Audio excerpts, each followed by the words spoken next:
इतना लंबा प्रोग्राम जब हम आए थे तब से लेकर अब तक इतनी देर से आप लोग बैठे, तो जो आप ये बैठे हो, आप ये जो मेहनत कर रहे हो, मैं आपको ये कहना चाहता हूँ, ये जो आज आपने आशीर्वाद दिया है, ये आपका आशीर्वाद व्यर्थ नहीं जाएगा। आपका वो आशीर्वाद रंग ले जाएगा। ये आशीर्वाद हरियाणा में, यह आपका आशीर्वाद हरियाणा में आपकी सरकार लेके आएगा।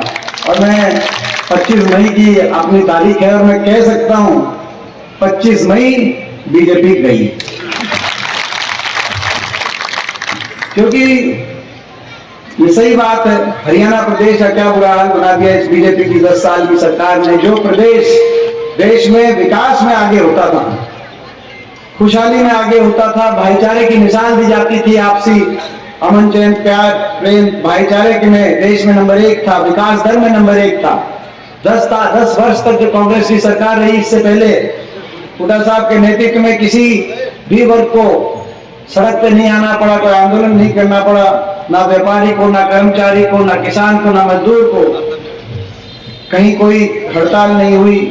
आपस में खुशहाली से प्रदेश आगे बढ़ रहा था। उस प्रदेश को 10 साल के बाद, बीजेपी सरकार के 10 साल के बाद विकास में तो प्रदेश बन गया, देश में पहुंच गया 17वें नंबर पर, और देश में नंबर 1 पर पहुंच गया तो पहुंच गया बेरोजगारी में। हर घर में एक नौजवान बेरोजगार, बेरोजगारी में देश में नंबर 1, महंगाई में देश में नंबर 1 बन गया हरियाणा प्रदेश, भ्रष्टाचार में देश में नंबर 1 बन गया 10 साल की बीजेपी की सरकार में। आपके सामने अपराध में अब दोबारा से वही माहौल बन गया जो 2004 से पहले था। बड़े बड़े गैंग दोबारा से तैयार हो गए, अंडर एज शूटर, फिरौतियों की कॉल आ रही है। 2004 से एक ही फर्क है, 2004 से पहले जेलों से फिरौतियों की कॉल आती थी व्यापारियों के पास, अब विदेशों से फिरौतियों की कॉल आ रही है, विदेशी नंबरों से। ऐसी स्थिति बन गई, व्यापार बचा नहीं। आज हर तरीके से विकास की पटरी से उतर गया प्रदेश, और हरियाणा प्रदेश की कोने कोने में इस सरकार के खिलाफ इसीलिए नाराजगी के सारे नजारे आप देख रहे हैं। लोग परेशान हैं, लोग सरकार बदलना चाहते हैं, मगर दुख की बात यह है काम इन्होंने किया नहीं, लेकिन एक काम जरूर किया, लोगों का अपमान। एक और चीज में नंबर 1 बना दिया इन्होंने हरियाणा प्रदेश को। केवल बेरोजगारी महंगाई में नंबर 1 नहीं बनाया, जनता के अपमान में भी एक ऐसी सरकार आई जिसने हर वर्ग का अपमान किया। 10 साल तक कोई वर्ग ऐसा नहीं, कर्मचारी गए ओल्ड पेंशन स्कीम मांगने, उन पे लाठीचार्ज। व्यापारी आड़ती भाइयों ने जब इन्हें हड़ताल करी, उन पे पुलिस की कार्रवाई हुई। मनरेगा के मजदूर, और अब पता चल गया कि हर वर्ग में नाराजगी हो गई, तो बिल्कुल इलेक्शन के टाइम गठबंधन भी बदल दिया, मुख्यमंत्री का चेहरा भी बदल दिया, उप मुख्यमंत्री का चेहरा भी बदल दिया बीजेपी ने। और अब तो बात ये चल रही है कि शायद 2-3 कैंडिडेट भी बदल रहे हैं। आपने सुनी होगी बात, ये चल रही है बात कि 2-3 शायद लोकसभा के उम्मीदवार भी बदलेंगे। अब क्या क्या बदलोगे बीजेपी वालों, क्या क्या बदलोगे? लोकसभा के उम्मीदवार क्या बदलोगे? मुख्यमंत्री उप मुख्यमंत्री के चेहरे क्या बदलोगे? अपने गठबंधन क्या बदलोगे? अब जो बदलेंगे वो तो लोग बदलेंगे, और लोग सरकार बदलेंगे। मैं कहना चाहता हूँ आप लोगों ने फैसला कर लिया और लोग सरकार बदलेंगे। हरियाणा को दोबारा से खुशहाली की पटरी पे लाएंगे और तरक्की की पटरी पे, आपस में भाईचारे की और विकास की पटरी पे हरियाणा आएगा दोबारा से। जिस सोच के साथ हरियाणा को आगे लेके हमारे समय में हरियाणा आगे बढ़ रहा था, आज दोबारा से हरियाणा उस दिशा में जाए। मैं कहना चाहता हूं भाई, सरकार हरियाणा प्रदेश के कोने कोने से आवाज आ रही है, सरकार आपकी आ रही है, सरकार बनेगी। मगर उससे पहले, उस सरकार से पहले एक चुनौती लोकसभा चुनाव में। आपको पता है कि पूरे देश की, पूरे प्रदेश की आज नजर रोहतक लोकसभा चुनाव। ये अखबार में मैं पढ़ रहा था कि प्रदेश की सबसे हॉट सीट का अखबार वाले लिखते हैं, उनकी भाषा है, अखबारी भाषा है, सबसे हॉट सीट का अर्थ होता है गर्म। अब गर्म तो खैर मेरे मिजाज से तो कोई गर्मी का मालूम दूर दूर तक लेना थी, मैं तो शीरा आदमी हूँ भाई, लेकिन सीट गर्म है। वो इसीलिए है इसलिए नहीं कि तो भाजपा के मैं निशाने पर हूं, सारी बीजेपी। अभी आए थे पूर्व मुख्यमंत्री जी आए थे, उन्होंने कहा कि भाई 9 सीट एक तरफ है, सीट एक तरफ है, हमारे इसका नतीजा रोहतक का। तो इसलिए नहीं कि कोई व्यक्तिगत किसी से, क्योंकि राजनीति में तो व्यक्तिगत द्वेष ना मेरा किसी का है ना कोई होना चाहिए। वो इसीलिए है कि सबको पता है, बीजेपी को पता है कि रोहतक लोकसभा का सीट का चुनाव अकेले एक सांसद का चुनाव नहीं है। जिस दिन यहाँ से आपके आशीर्वाद से हम जीतेंगे, उस दिन हरियाणा की अगली सरकार का नींव रखने का काम आप लोग करेंगे। इस बार का चुनाव पिछली बार भी हो गया था काम, अगर यहाँ से जो कसर रही थी, यहाँ से अगर पिछली बार अगर ठीक होती तो नीचे हरियाणा में आपकी सरकार आ जाती कि नहीं आ जाती, मैं पूछ रहा हूं। क्योंकि पिछली बार ही लोग बदलाव चाहते थे। 75 पार के नारे की तो हवा निकल गई थी, पिछली बार निकल गई थी कि नहीं निकल गई थी। ये भी नारे अजीब देते हैं बीजेपी वाले, अपने लिए ही नारे देते हैं, जनता के लिए कुछ कहते ही नहीं। कहते कोई कहते हैं 75 पार, कह रहे हैं 400 पार, और हम नारे दे रहे हैं, ये कह रहे हैं 400 पार, और हम कह रहे हैं मेट्रो जाएगी रोहतक पार। हाँ नारे के लिए है, हम कह रहे हैं बड़े बुजुर्गों की पेंशन होगी 6000। तो ये आप देख रहे हो क्या है। तो खैर पिछली बार लोग बदलाव चाहते थे। 2019 में बीजेपी ने नारा दिया 75 पार, दुष्यंत चौटाला कहता था बीजेपी को गन्ना पार, इलेक्शन होते दोनों बन गए पक्के यार। और हरियाणा में 5 साल चलाई ऐसी भ्रष्ट सरकार, जनता कर रही है हाहाकार। और क्या नारा दे दिया, बूढ़ों की पेंशन, बुढ़ापा पेंशन होगी कितनी, 51। बुढ़ापा पेंशन हुई भाई, भ्रष्टाचार। और ऐसा भ्रष्टाचार में देश में भ्रष्टाचार में आगे पहुंच गया हरियाणा। ऐसा भ्रष्टाचार कि जिसकी पोल हम क्या खोले, बीजेपी वाले इसकी पोल खोल रहे हैं। हमारे सांसद डॉक्टर रविंद्र शर्मा जी का पहरावर में बयान सुना होगा आपने, क्या कहा था डॉक्टर रविंद्र शर्मा जी ने कि 300 करोड़ अमृत योजना के जो आए थे, वो रोहतक के पूर्व मंत्री मनीष ग्रोवर जो है 300 करोड़ का घोटाला करके और सबूत भी मिटा के कहा था कि नहीं कहा था। बीजेपी वालों के भ्रष्टाचार की पोल खोल रहे हैं। और जेजेपी में ये साथ वाले हल्के से दादा गौतम का बयान आया था, भाई खोपड़ बढ़ गया सरकार में, 1 लाख छीनने लग रहा है, ये दादा गौतम का बयान था।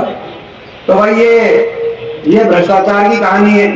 लूट दो, डबल इंजन से लूट गए 5 साल, हरियाणा के लोगों की कुछ परवाह करी नहीं। इसीलिए प्रदेश बदलाव चाहता है और प्रदेश आपकी तरफ देख रहा है। रोहतक लोकसभा सीट से जो फैसला होगा, पिछली बार तो बड़े इन्होंने साजिश षड्यंत्र रचे, चक्रव्यूह रचा रोकने के लिए मुझे।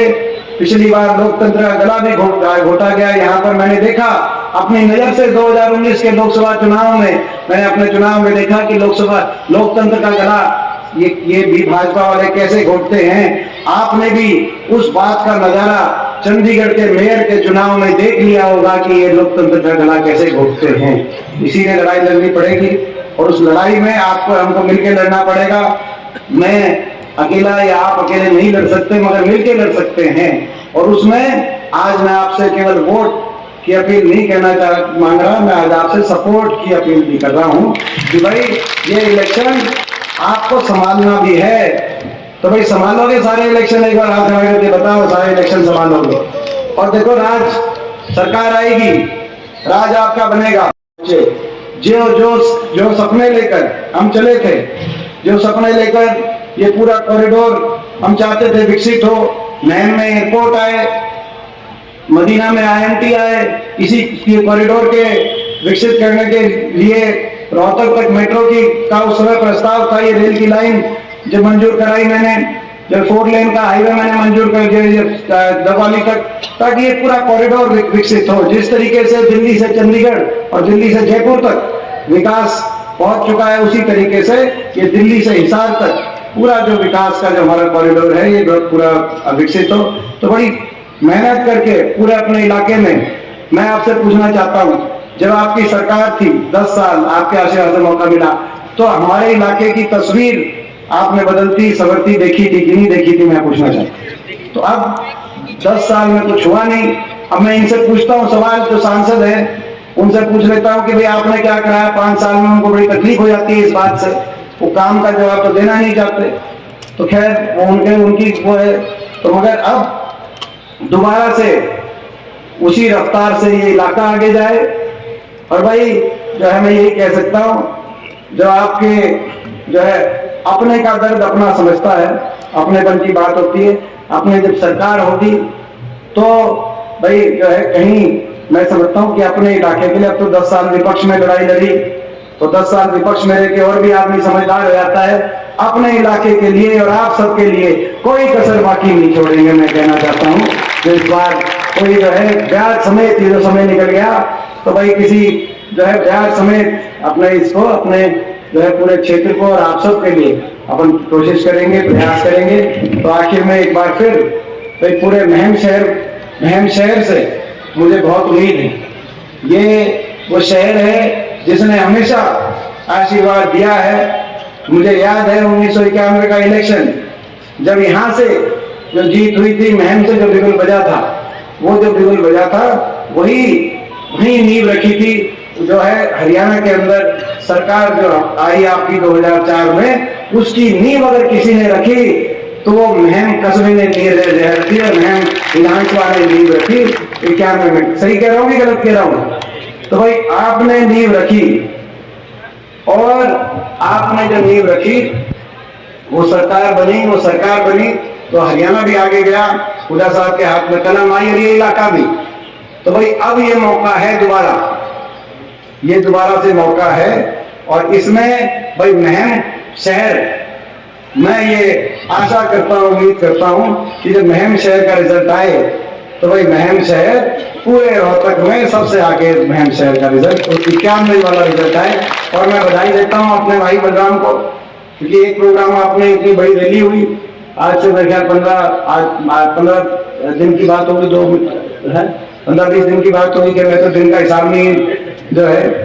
और एक और है 17 मार्च की, तो उसके बाद अब शहर का हमने प्रोग्राम सोचा। तो शहर का ये जो प्रोग्राम था, तो एक बाबा साहब के जयंती पर जय भीम के उद्घोष के साथ बाबा साहब के संविधान पे भी आक्रमण कर रहे हैं। देखो ये क्या कर रहे हैं, संविधान पे आक्रमण कर रहे हैं, नए तरीके से भ्रष्टाचार कर रहे हैं, आप देख रहे हो। और संविधान को कुचलने की बात कर रहे हैं कि संविधान को कुचलेंगे, 400 सीट का नारा कह रहे हैं हमने इसलिए दिया है कि संविधान को कुचलेंगे। मैं चुनौती देता हूं भाजपा वालों को, ये वो संविधान है जिस संविधान को जब रचा बाबा साहब ने और उनके नेतृत्व में जो सभा बनी, और उस कमेटी में हमारे स्वर्गीय चौधरी रणबीर सिंह जी भी उसमें शामिल थे। कि संविधान पे दस्तखत जब बाबा साहब के हुए तो उनके नीचे चौधरी रणबीर सिंह जी के भी दस्तखत इस संविधान पे शामिल है। भाजपा वालों को चुनौती देते हैं, इस संविधान को 1 इंच भी हम हिलने नहीं देंगे। हम कहना चाहते हैं संविधान का क्या है, आप संविधान को कुचलने की बात कर रहे हो। तो खैर आज ऐसे दिन पे